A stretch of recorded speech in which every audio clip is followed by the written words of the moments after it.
अस्सलाम वालेकुम। Welcome to एम रॉद। दोस्तों, बात आज हम करने जा रहे हैं रशियन S-400 के एक बहुत ही ज़्यादा अहम कंपोनेंट पर होने वाले एक नए अटैक के हवाले से। इससे पहले अप्रैल 17 से 18 के दरमियान भी एक बहुत बड़ा अटैक हुआ था रशिया की क्रीमिया में मौजूद एक एयरबेस पर, और इस एयरबेस पर S-400 के बहुत से कंपोनेंट्स तबाह कर दिए थे यूक्रेन ने। इस कॉन्टेक्स्ट में हम ये बात करेंगे कि क्या पाकिस्तान के जो सुसाइड ड्रोन्स हैं, ये जिसे हम कामिकाजी ड्रोन्स कहते हैं, और उसके अलावा पाकिस्तान के जो क्रूज मिसाइल्स हैं वो इस काबिल हैं कि S-400 और S-300 के जो लो एल्टीट्यूड सर्विलेंस रडार हैं उनको वो आगे उनमें से निकल सकें या उनको इवेड कर सकें। क्योंकि जो रिसेंट वाकया हुआ है 27 से 28 अप्रैल के दरमियान, उसमें रूस का एक लो एल्टीट्यूड सर्विलेंस रडार है जो कि S-400 के साथ कम्बिनेशन में काम करता है, और S-400 के लिए आप सेकंड लाइन ऑफ डिफेंस समझ सकते हैं इसे, या मैं आप समझ लूं कि S-400 की ये तीसरी आंख है जिससे वो अपने दुश्मन ऑब्जेक्ट्स को देखता है। ये लो एल्टीट्यूड सर्विलेंस रडार क्या असल में काम करते हैं, इसको मैं थोड़ा सा आगे चलकर आपको बताता हूं।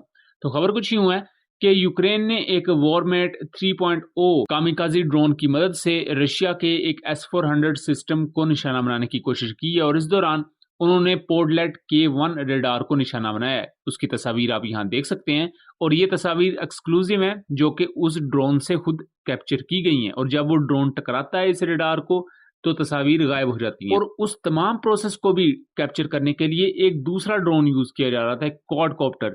उसकी दूसरी तस्वीर आप ये देख सकते हैं, और इस रडार का पूरा नाम है 48YA6K1, जिसे पोडलेट K1 रडार कहा जाता है। ये लो एल्टीट्यूड रडार है, लो एल्टीट्यूड फेज्ड अरे रडार, जो कि 300 किलोमीटर की रेंज प्रोवाइड करता है, और ये एक वक्त में 200 टारगेट्स को ट्रैक कर सकता है। अब ये लो एल्टीट्यूड रडार्स क्यों यूज किए जाते हैं? हालांकि S-400 के पास तो पहले ही इतने अच्छे रडार हैं। बिग बर्ड नाम से आई थिंक एक रडार है, उसके अलावा ग्रेव स्टोन रडार है, और ये दोनों रडार्स तकरीबन 600 से 500 किलोमीटर की रेंजेस दे रहे होते हैं। लेकिन ये 300 किलोमीटर की रेंज वाला रडार इतना अहम क्यों है, जिसे पोडलेट कहा जाता है? जो ये लो एल्टीट्यूड रडार्स होते हैं ये बुनियादी तौर पर ये काम करते हैं कि जो अगर दुश्मन की तरफ से कोई क्रूज मिसाइल फायर किया जाता है, और या कोई कामिकाजी ड्रोन फायर किया जाता है, या कोई छोटे पैमाने पर सर्विलेंस एक्टिविटी की जा रही है, तो उसे देखा जा सके। क्योंकि जो क्रूज मिसाइल होते हैं ये काफी ज्यादा खतरा बन जाते हैं, क्योंकि ये जमीन की सरफेस के थोड़ा सा ऊपर जाके 200-300 फीट ऊपर ही बस उड़ रहे होते हैं, जिसकी वजह से जो नॉर्मल बड़े रडार हैं, ग्रेव स्टोन या इस तरह के रडार, ये बहुत ही ज्यादा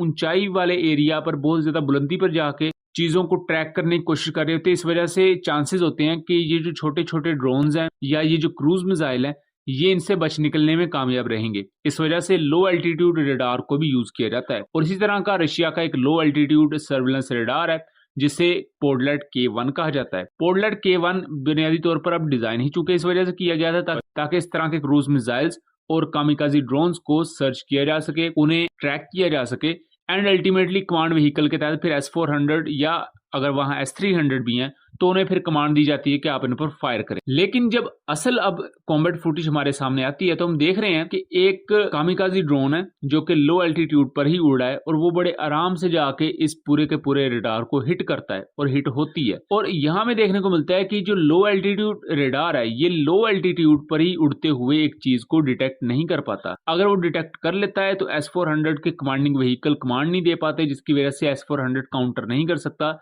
S-400 तो दूर की बात, यहाँ कोई भी short range air defence system भी इसको इंटरसेप्ट नहीं कर पाता। इससे पहले हमने 17 से 18 अप्रैल के दरमियान भी देखा कि क्रीमिया में मौजूद एक बड़ी रशियन एयरबेस पर यूक्रेन ने हाईमार्स सिस्टम के साथ जब अटैक किया था, तो हमने उस पर डिटेल्ड वीडियो बनाई हुई है, उसका लिंक डिस्क्रिप्शन में दे दूंगा। उसमें हमने बात यह की थी कि हाईमार्स जिनको यूज किया गया उस पूरी स्ट्राइक में, अगर हम उसे पाकिस्तानी कॉन्टेक्स्ट में देखें तो क्या पाकिस्तान और चाइना के पास ऐसी फायर पावर मौजूद है कि वो इस तरह के पोटेंट एयर डिफेंस सिस्टम के खिलाफ रिस्पॉन्ड कर सके? क्योंकि S-400 इंडिया का एक स्ट्रेटेजिक वेपन है, और ये हमेशा एक खतरे की अलामत रहता है पाकिस्तान और चाइना के लिए। सो ऑब्वियसली इससे पहले जिस तरह हाइप इसकी क्रिएट की गई S-400 की यूक्रेन रशिया वॉर से पहले कि ये इवन F-35 को भी नाको चने चबवा सकता है, और इस जैसा एयर डिफेंस सिस्टम दुनिया में कोई नहीं है।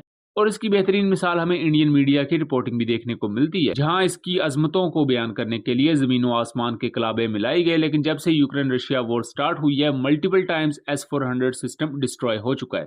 इस पोडलेट K1 रडार की परफॉर्मेंस की मैं बात करूं तो इससे पहले 2023 में भी यूक्रेन ने पोडलेट K1 रडार को डिस्ट्रॉय किया हुआ है, एंड आई थिंक हमने उस पर वीडियो भी बनाई थी। मैं कोशिश करूंगा कि S-400 से रिलेटेड जितने भी इस वक्त एक्सीडेंट्स हुए हैं उनको लेकर हम वीडियोस का लिंक डिस्क्रिप्शन में दे दें। 2023 में जब इस पर अटैक हुआ तो बाकायदा तब इंक्वायरी भी बैठी थी और रशियन मिलिट्री में काफी ज्यादा कंसर्न रेज किए गए कि क्यों ये लो एल्टीट्यूड रेडार अच्छा परफॉर्म नहीं कर पा रहा, और सेम इसी तरह का वाकया अब हमें 2024 में देखने को मिला है, जहां एक कम बुलंदी पर उड़ते हुए एक ऑब्जेक्ट ने इसे हिट किया, जबकि ये रेडार बनाया ही इस वजह से गया था कि कम बुलंदी पर अगर कोई टारगेट उड़ रहा है तो ये उसे जल्द से जल्द डिटेक्ट कर सके, जिसमें ये नाकाम रहा। अब पाकिस्तानी साइड पर देखा जाए तो पाकिस्तान मल्टीपल किस्म के कामिकाजी ड्रोन्स को या खुद कुछ ड्रोन्स को इस्तेमाल करता है। अब यहाँ एक बहुत आम चीज है जो बहुत से पाकिस्तानियों को नहीं पता कि मल्टीपल अबाबील नामी ड्रोन पाकिस्तानी मिलिट्री यूज करती है। हालांकि बहुत से लोग समझते हैं कि सिर्फ अबाबील नाम का कोई एक आध ड्रोन है, ऐसा हरगिज नहीं है।